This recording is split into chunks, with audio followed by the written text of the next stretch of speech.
Doctor ortho Ayurvedic oil और capsule, अब दर्द भी घुटने टेकेगा। प्रधानमंत्री मोदी की अपील पर हरियाणा में अब वर्चुअल बैठकें करेंगे मंत्री और अफसर। तेल का आधा खर्च बचने से हर साल करोड़ों की होगी बचत।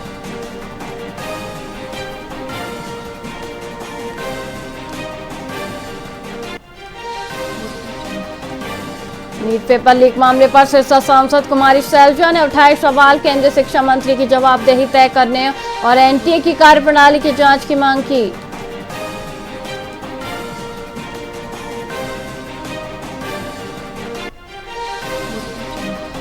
पूर्व मंत्री जेपी दलाल ने राहुल गांधी और आप पर साधा निशाना। हरियाणा की कानून व्यवस्था को बेहतर बताते हुए पंजाब में भाजपा सरकार बनाने का दावा किया।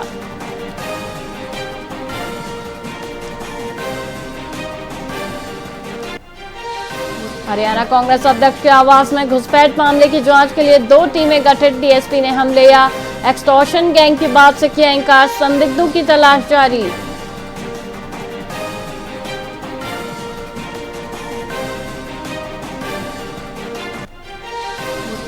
पानीपत में विपक्ष पर बरसे कैप्टन अभिमन्यु। पूछा, पर्ची पर नौकरी देने वालों ने चौटाला को कैद क्यों करवाई। युवाओं को जातिवाद से दूर रहने की दी सलाह।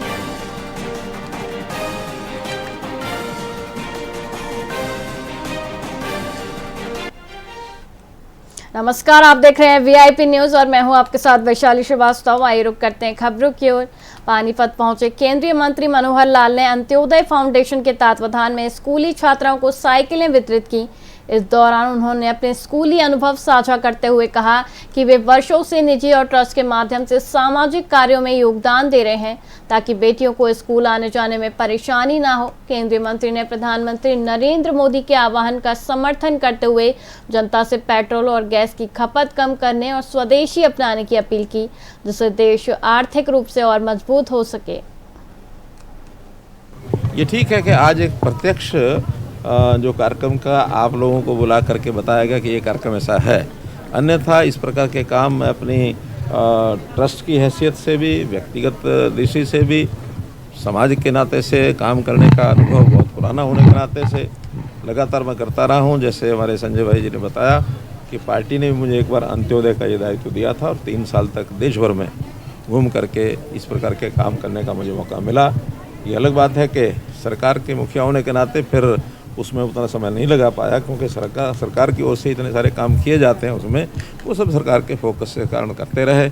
अभी फिर पिछले 2 साल से ये ठीक है कि आज एक प्रत्यक्ष हरियाणा के पानीपत जिले के अतौलापुर गांव में बछड़ी के साथ दुराचार का सनसनीखेज मामला सामने आया है। पशु मालिक सोनू ने आरोप लगाया कि पड़ोसी युवक गौरव को उसने देर रात बछड़ी के साथ आपत्तिजनक हालत में देखा। विरोध करने पर आरोपी ने उसे धक्का देकर मौके से फरार हो गया और जान से मारने की धमकी भी दी। पीड़ित की शिकायत पर थाना बापोली पुलिस ने आरोपी के खिलाफ मामला दर्ज कर जाँच शुरू कर दी है। घटना से नाराज गौमाता के लाल सेवा समिति के पदाधिकारी और कार्यकर्ता थाने पहुंचे और आरोपी की जल्द गिरफ्तारी की मांग को लेकर प्रदर्शन किया। बछड़ी मेरी गेट तक बाहर बंद रही थी। मैंने उठ के देखा 11 बजे बछड़ी बाहर नहीं थी। उसने अंदर ले गया वो खींच कर बछड़ी को, उसके साथ गलत काम किया जी। इसमें किया? ये है अपना गौरव जी, गोस्वामी जी है जी, गांव तोलापुर का। आप कहाँ के रहने वाले? तोलापुर का ही जी मैं। तो बछड़ी को कहाँ ले गया था? चुपाड़ के अंदर ले गया जी खींच कर बछड़ी को। वो उसके साथ गलत काम किया जी उसने, और मैं उसको पकड़ने लग गया ना, वो धक्का दे के भाज गया। फिर दुष्कर्म कर रहा था जी उसके साथ। तो आपको सभी को पता होगा कि जैसे कि भाई ने बताया, तोलापुर गांव में इनकी बछड़ी थी। बछड़ी गेट पे बंद रही थी, तो जो अपराधी उसको खींच के छुपाड़ में ले गया और उसके साथ दुष्कर्म किया। जब इसने देखा था, जब इसने पकड़ने की कोशिश की तो अपने लत्ते भी वहीं छोड़कर भाग गया। तो जैसे इसने 112 पे डायल किए, 112 मौके पर पहुंची, तो जो भी इसके कपड़े थे वो उसके कपड़े 112 वाले ले गए। तो आज सुबह सभी गौ रक्षक जितने भी भाई अपना काम धंधा छोड़कर गौ माता का दर्द समझकर इस थाने में आया है, तो एसएचओ साहब को लिखित में एप्लीकेशन दे दी है। जो भी अपराधी है इसमें सख्त से सख्त कार्रवाई हो और जितना जल्दी उसको पकड़ कर जेल में डालेंगे तो हम उतना धन्यवाद मानेंगे। अगर 24 घंटे के अंदर अपराधी नहीं पकड़ा जाता तो हम एसपी के पास कोर्ट में जाकर धरना भी धरेंगे। हमारे को थाना बापोली में सूचना मिली थी कि भाई गांव तोलापुर में किसी लड़के ने गाय के साथ गलत कार्य कर दिया। जो ये सूचना पाकर हम मौके पर पहुंचे, मैं भी साथ ही था, एसडीओ ड्यूटी और अपने पुलिस बल के साथ वहां पहुंचा मौके पे, तो देखा वहां कोई आरोपी वगैरह नहीं था, ना किसी ने वहां शिकायत की। तो जब हम वहां से आए थाने में, तो उनको क्या, वो थाने में आ गई, तो मुंशी ने और मेरे स्टाफ ने बोला भाई आप शिकायत दो। बोला हम सोच समझ के शिकायत अपनी देंगे। तो अब उन्होंने आज अभी करीब 15 मिनट पहले अपनी शिकायत लिख के दी है। जैसी भी कार्रवाई होगी बैंक का मेडिकल करा के जो भी उचित कार्रवाई। बछड़ी मेरी गेट फरीदाबाद सेक्टर 3 के सरकारी अस्पताल परिसर में मोबाइल लाइट में महिला की डिलीवरी होने का मामला गर्मा गया है।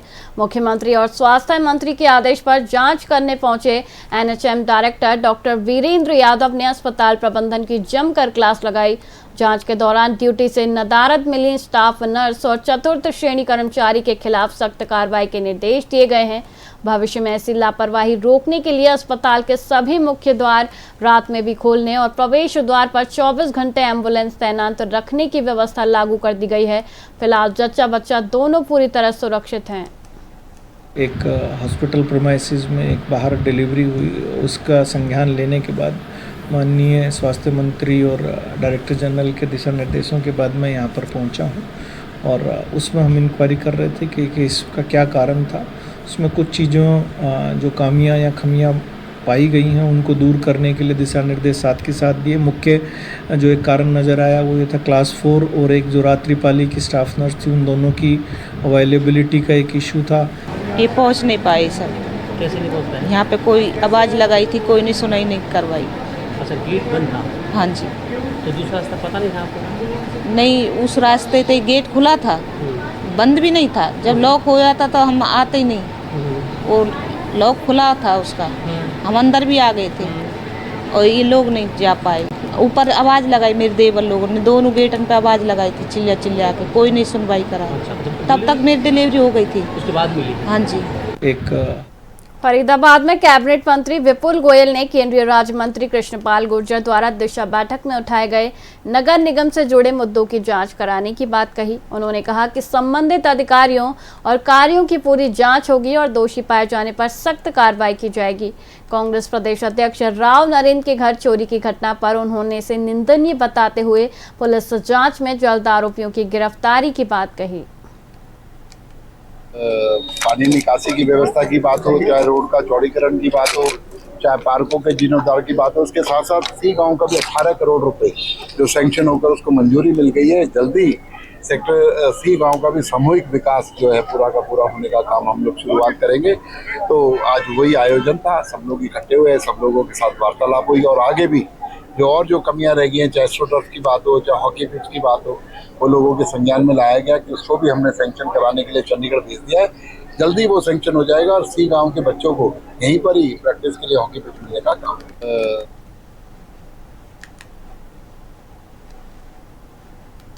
फरीदाबाद सेक्टर 3 स्थित स्वास्थ्य केंद्र में डॉक्टरों की भारी लापरवाही के चलते मानवता शर्मसार हो गई। 15-16 मई की रात प्रसव पीड़ा के दौरान महिला को अस्पताल लाया गया, लेकिन इमरजेंसी स्टाफ गायब मिला। मजबूरन परिजनों ने अस्पताल की पार्किंग में ही महिला की डिलीवरी कराई। पति देवेंद्र चंदीला का आरोप है कि पूछने पर स्टाफ ने बदतमीजी की। डिप्टी सिविल सर्जन डॉक्टर रचना ने बताया कि जच्चा बच्चा सुरक्षित है। मामले की जांच के लिए कमेटी गठित कर दी गई है और दोषियों पर सख्त कार्रवाई की जाएगी। तो मैंने अपने चाचा का लड़का और चाची दोनों को फोन करा। मैंने भाई इसको गाड़ी में ले जाकर हॉस्पिटल लेके जाओ फटाफट। ये हॉस्पिटल लेके आए। उसके बाद स्टाफ से पूछते हैं भाई अपना नाम बताओ, भाई बंदा कहाँ क्यों है, किसकी ड्यूटी है। कहती है हमें नहीं पता किसकी ड्यूटी है। हाँ, और वीडियो बना के क्या कर लोगे, वीडियो बना रहे हो, हमारे साथ बदतमीजी कर रहे हो। यार हम लेडीज हो, हम जेंट्स हैं। हम अगर वीडियो बना के आपसे नाम पूछ रहे हैं तो गलती थोड़ी है। कल को अगर हम वीडियो नहीं बनाएंगे तो हम उल्टा आरोप लगा देंगे कि ये हमारे साथ बदतमीजी कर रहे थे। ये मैं रात को 1:30 बजे अपनी भाभी को अपनी मदर के साथ में लेके आता हूँ। यहाँ पे हम पहुँचते हैं, मैं गाड़ी से उतार के बस बाहर ही लेके आए है। मैंने इमरजेंसी के सारे दरवाजे बजाए है। 10 मिनट में हॉस्पिटल में घूमा हूँ। मैंने सारे दरवाजे पीटे, शोर शराबा मचाया है। कोई बंदा नहीं है सर इनका नीचे स्टाफ में जो किसी पेशेंट को ऊपर लेके जाके शिफ्ट करा सके। कोई बंदा नहीं था यहाँ पे ऐसा कि भी पेशेंट को जो जाके हैंडल कर सके। तो कई बार ये वहाँ पे जब वो गेट पे वो ओपीडी के दरवाजे पे आई कि ओपीडी रात को बंद होता है, तो वो उनको पीछे वाले गेट से जाना था, जो शायद वो होपलेस हो गए होंगे, उस टाइम उनको पता नहीं पड़ा था। लेकिन जैसे वो ऊपर गए थे तो स्टाफ वापस से नीचे जल्दी से आ गई थी सारे इंस्ट्रूमेंट लेके, और उसके बाद जो डिलीवरी हुई थी उन्होंने कर दी थी। स्टाफ को 5 मिनट अपना सामान इकट्ठा करके नीचे लाने में टाइम लगा। हाँ, ये दुर्भाग्यपूर्ण है कि उसकी डिलीवरी बाहर ही होगी, जो नहीं होनी चाहिए थी। भविष्य में हम ऐसी कोई गलती ना हो, इसके लिए हमने कई कदम आज उठाए हैं। तो मैंने अपने फिलहाल खबरों में इतना ही। मुझे दीजिए इजाजत। देखते रहिए VIP न्यूज़। नमस्कार।